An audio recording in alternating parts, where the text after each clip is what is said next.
Have you ever stopped to think about what happens when a dormant volcano decides to erupt after 2 decades of absolute silence? Dramatic pause? Well, that's exactly what the world of football is about to witness in 2026, and I guarantee you that nobody is prepared for what's coming. Do you remember where you were in 2002 when Turkey shocked the planet and only stopped when Ronaldo Fenomeno? Well, it's been 24 years since the cry of one of the most fanatical nations on earth has been stuck in their throats. And now this giant has finally broken its chains. I researched the behind the scenes of this qualification in depth, and what I discovered is simply terrifying for any opponent who crosses the Ottomans' path. Think about what motivates a country that missed 5 consecutive World Cups, watching tiny teams pass them by while they bled on their sofas at home. The feeling in Turkey today is not one of joy, it's one of revenge. They're not coming to the United States to exchange jerseys or take pictures. They're coming to reclaim the respect lost in the desert of past qualifiers. But hold on. The story gets even crazier when you look at who's leading this army. If in 2002 they had Rustu and Hakan Şükür, today they have something I consider a true tactical checkmate of the new generation. Arda Güler isn't just a football player, he's the Messi who speaks Turkish. And what he's doing at Real Madrid is just a warm-up for the massacre he plans in 2026. In my opinion, the world hasn't yet processed that this kid has the composure of a veteran and the audacity of someone who respects no hierarchy.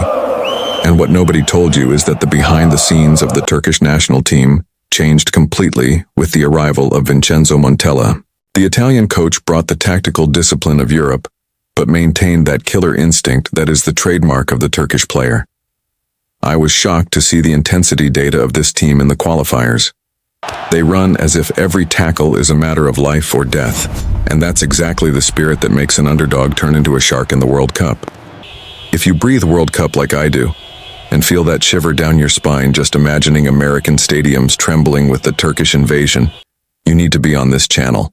So subscribe now, because here, we speak the truth without filters. Turkey in 2026 will be the biggest headache for the favorites.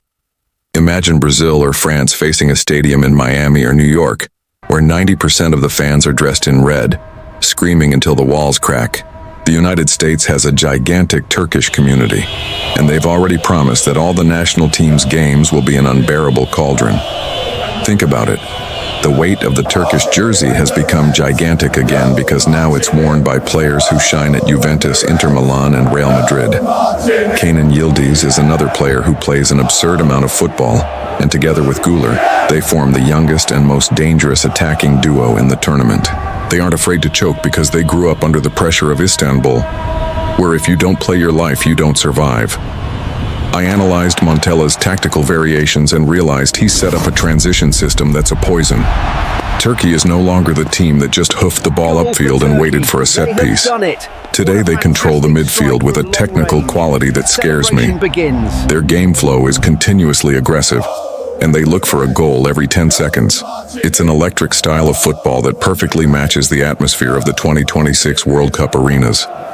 But the big question that remains and keeps me awake at night is whether this youth will be able to handle the pressure when the knockout stage arrives. 24 years is a long time. It's a lifetime of waiting. There's an absurd amount of psychological pressure on these boys to repeat their feat of 2020. Back then, they were the 3rd best team in the world, losing only to Brazil in the semi-final in a rigged game that the Turks still remember. There's a thirst for revenge against fate, and that can be the fuel for glory or the weight of disaster. What I feel is that Turkey is the team nobody wants in their group. They are unpredictable. They can thrash a powerhouse and lose to a small team in the next game. But in the World Cup, this crazy style usually rewards those who have courage. And courage is something these guys don't lack. If you like this depth and understanding who the real dangers of the World Cup are, you already know the drill. Leave your like, because that helps Pure World Cup reach more fanatics like us. The Turkish plan for 2026 involves elite physical preparation that began 2 years earlier. They are using NASA technology to monitor. They are focused on reducing player fatigue and ensuring their peak performance happens in July 2026. They know this is a golden opportunity to definitively put Turkey on the map of major powers. Make no mistake, Turkey won't be an underdog in 2026. Underdogs are those who arrive by chance. They arrive through merit, through reconstruction, and through a passion that overflows their hearts. The world will have to bow to the crescent moon flag again. The return is triumphant, the return is epic, and above all, the return is terrifying. They have a genius in midfield, they have hard workers in defense, and they have a nation of 80 million crazy fans pushing the team forward. The Turkish inferno has crossed the ocean and will settle on the fields of North America. Whoever is sensible should prepare because the giant has not only awakened but is in a great hurry to make up for lost time. Now I want to see the real action down here. In my opinion, Turkey will reach at least the quarterfinals and could eliminate one of the favorites before that. But do you believe this team has what it takes? Or will it just be another flash in the pan that will falter when the time comes? Is Turkey really dangerous, or am I exaggerating the hype? Comment below and let's discuss, because I want to know if you would dare to bet against Turkey in this World Cup. See you in the next video with another visceral analysis here on Pure World Cup, heading towards 2026.